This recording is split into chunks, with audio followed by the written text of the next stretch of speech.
മാലിന്യക്കൂമ്പാരമായി ശബരിമലയിലെ നടപ്പന്തലും പരിസരവും. ഭക്തജനങ്ങൾ ഒഴുകിയെത്തുന്ന സന്നിധാനം പരിസരത്ത് മാലിന്യ നീക്കം നടത്തുന്നില്ല. ക്യൂവിൽ മണിക്കൂറുകൾ കാത്തുനിൽക്കുന്ന ഭക്തർക്ക് മതിയായ ശുചിമുറികളില്ലാത്തത് ഏറെ ബുദ്ധിമുട്ടുകൾ സൃഷ്ടിക്കുന്നുണ്ട്.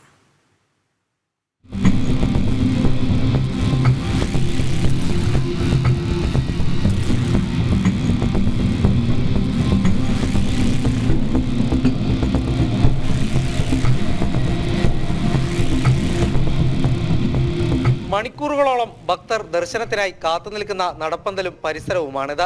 ക്യൂവിനോട് ചേർന്ന സ്ഥലങ്ങളിൽ മുഴുവനും മാലിന്യങ്ങൾ നീക്കം ചെയ്യാതെ കെട്ടിക്കിടക്കുന്നു. ഭക്തർ വിരിവെക്കുന്ന സ്ഥലങ്ങളിലും സ്ഥിതി വ്യത്യസ്തമല്ല.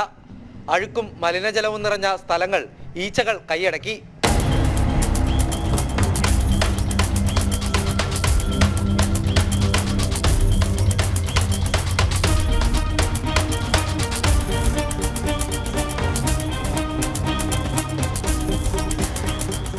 മരക്കൂട്ടം മുതൽ നടപ്പന്തൽ വരെ മകരവിളക്ക് മഹോത്സവത്തിന് മുന്നേ താൽക്കാലിക ശുചിമുറികൾ സ്ഥാപിക്കുമെന്നായിരുന്നു ദേവസ്വം ബോർഡ് അറിയിച്ചത്.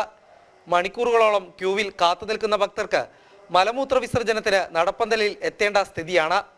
ദിവസങ്ങളായി മാലിന്യ നീക്കം നടന്നിട്ട് പവിത്രം ശബരിമല എന്ന പേരിൽ ദിവസവും 1 മണിക്കൂർ സന്നിധാനവും പരിസരവും ശുദ്ധീകരിക്കുന്നതായാണ് ദേവസ്വം ബോർഡ് അവകാശപ്പെടുന്നത്. ഈ സാഹചര്യത്തിലാണ് മാലിന്യം നിറയുന്നത്. മാളികപ്പുറം ക്ഷേത്രത്തിന് സമീപവും മാലിന്യം നിറഞ്ഞു കിടക്കുകയാണ്.